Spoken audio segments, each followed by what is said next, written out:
অবৈধ অভিবাসীদের স্বেচ্ছায় নিজ দেশে ফিরে যাওয়ার সাধারণ ক্ষমা কর্মসূচির মেয়াদ আরও 1 বছর বাড়িয়েছে মালয়েশিয়া সরকার। সেই সঙ্গে সারা দেশে জোরদার করা হচ্ছে ধরপাকড় অভিযানও। এ বিষয়ে বিস্তারিত জানাতে আমাদের সঙ্গে যুক্ত হচ্ছেন শাহরিয়ার তারেক। তারেক, এই সাধারণ ক্ষমা কর্মসূচি নিয়ে আরেকটু বিস্তারিত জানতে চাই। সরকারের এই ঘোষণায় অভিবাসীদের প্রতিক্রিয়া কেমন দেখছেন? তারেক, আরও একটি প্রশ্ন সেই সঙ্গে যুক্ত করতে চাই, সেটি হচ্ছে যে মহান মে দিবস উপলক্ষে কোনো বিশেষ কর্মসূচি আজ রয়েছে কিনা একটু জানাবেন। অবৈধ অভিবাসীদের যে সাধারণ ক্ষমার কর্মসূচিটির মেয়াদ বাড়ানো হয়েছে, যদিও প্রবাসী বাংলাদেশিরা আসলে প্রত্যাশা করছিলেন যে যাতে করে তাদেরকে আরও একবার বৈধতার সুযোগ দেয়, এটি নিয়ে আসলে ব্যাপক প্রত্যাশা ছিল যারা এখানে অবৈধ হয়ে গেছেন বিভিন্ন কারণে। তার মাঝেও মালয়েশিয়া সরকার যেহেতু যেটি আসলে যে সাধারণ ক্ষমা চলছে সেটি গতকালকে শেষ হয়ে যাওয়ার কথা ছিল, হঠাৎ করে গতকালকেই আসলে একটি বিজ্ঞপ্তির মাধ্যমে কিন্তু ইমিগ্রেশন বিভাগ জানিয়েছে যে সেটিকে আরও 1 বছর বাড়ানো হয়েছে। ফলে এই খবরটি যখন বাংলাদেশি কমিউনিটি প্রবাসীদের মাঝে ছড়িয়েছে, তারা এটিকে স্বাগত জানিয়েছেন এবং তারা আসলে বেশ উচ্ছ্বাসিত। কেননা আপনাকে জানিয়ে রাখি যে অনেক প্রবাসী বাংলাদেশি আসলে সিদ্ধান্ত নিয়েছিলেন যে এই সুযোগের একদম শেষ সময়ে তারা দেশে ফেরত যাবেন। তো শেষ সময়ে যেটি দেখা গেছে যে মালয়েশিয়ার বিভিন্ন অভিবাসী অধ্যুষিত যে সকল অঞ্চলগুলো আছে সেসব অঞ্চলগুলোর অভিবাসন বিভাগের যে অফিসগুলো আছে সেখানে উপচে পড়া ভিড় ছিল, যার কারণে সবাই আসলে এই সুযোগটি নিয়ে যেতে পারছিলেন না, বা একটা না ফিরতে পারার একটা ঝুঁকি তৈরি হয়েছিল। সেখানে এই সুযোগ তাদের জন্য একটি আশার বাতি জ্বালিয়েছে।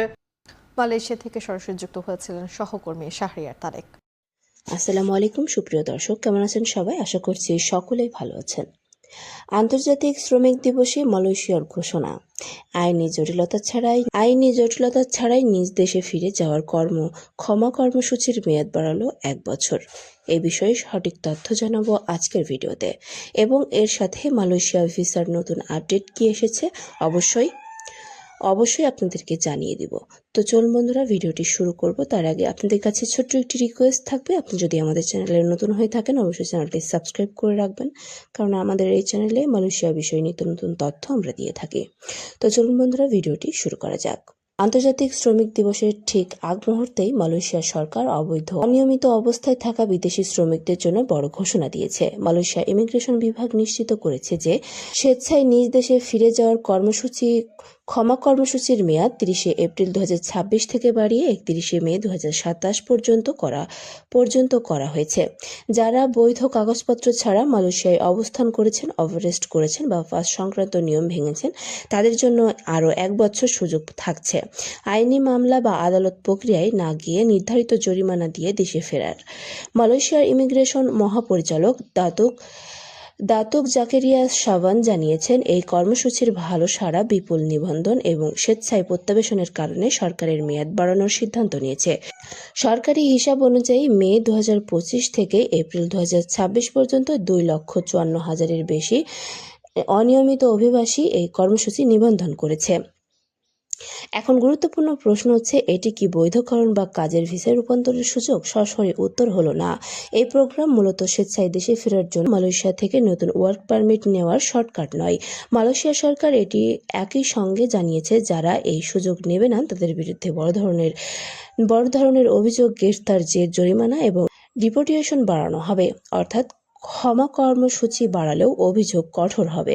মালয়েশিয়া ভিসার নতুন আপডেটের দিক থেকে বাংলাদেশিদের জন্য সবচেয়ে গুরুত্বপূর্ণ বিষয় হলো, সাধারণ শ্রম বাজারে নতুন কর্মী নিয়োগ এখনো নীতিগতভাবে কঠোর যাচাইয়ের মধ্যে রয়েছে। বিশেষ করে সিন্ডিকেট, অতিরিক্ত খরচ, কোঠা ব্যবস্থাপনা এবং নিয়োগ প্রক্রিয়ার স্বচ্ছতা নিয়ে আলোচনা চলছে। মালয়েশিয়া সরকার বিদেশি শ্রমিক ব্যবস্থাপনায় ডিজিটাল মনিটরিং, নিয়োগ প্রক্রিয়া পরিচালনা এবং নিয়োগকর্তাদের জবাবদিহি বাড়াচ্ছে। ফলে কলিং ভিসা পুরোপুরি খুলে গেছে বা সব সেক্টর আনলিমিটেড, এ ধরনের সামাজিক যোগাযোগ মাধ্যমের অনেক খবর বিভ্রান্তিকর হতে পারে। বর্তমানে বৈধ চ্যানেল, অনুমোদিত এজেন্সি, সেক্টর ভিত্তিক চাহিদা এবং সরকারি নীতির উপর নির্ভর করেই ভিসা প্রসেস হচ্ছে। বাংলাদেশি শ্রমিকদের জন্য এখন সবচেয়ে বড় সতর্কতা হলো ভিসা রিক্যালিভেশন বা বৈধকরণের নামে দালাল চক্রের প্রতারণা।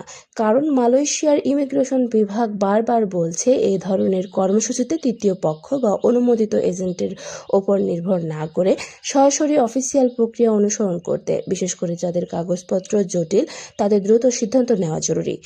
সব মিলিয়ে আন্তর্জাতিক শ্রমিক দিবসে মালয়েশিয়ার এই ঘোষণা অবৈধ অভিবাসীদের জন্য বড় স্বস্তি হলেও এটি নতুন চাকরির ভিসা উন্মুক্ত হওয়ার ঘোষণা নয়। এটি মূলত অনিয়মিত অবস্থায় থাকা ব্যক্তিদের জন্য আইনি জটিলতা কমিয়ে দেশে ফেরার বাড়তি সময়। তাই কেউ যদি বর্তমানে অবৈধ অবস্থায় থাকেন তাদের জন্য এটি সুযোগ, আর যারা নতুন করে মালয়েশিয়া যেতে চান তাদের জন্য মূল বার্তা হলো শুধু অফিসিয়াল যাচাইকৃত বৈধ ভিসা প্রক্রিয়া অনুসরণ করুন, কারণ মালয়েশিয়া এখন শ্রমবাজার নিয়ন্ত্রণ, যাচাই এবং আইন প্রয়োগ এই তিনটিকেই বেশি গুরুত্ব দিচ্ছে। তো বন্ধুরা, আজকের ভিডিওটি এখানে শেষ করছি। দেখা হচ্ছে পরবর্তী কোনো আপডেটে। ততক্ষণ পর্যন্ত সকলেই ভালো থাকবেন, সুস্থ থাকবেন। আল্লাহ হাফেজ।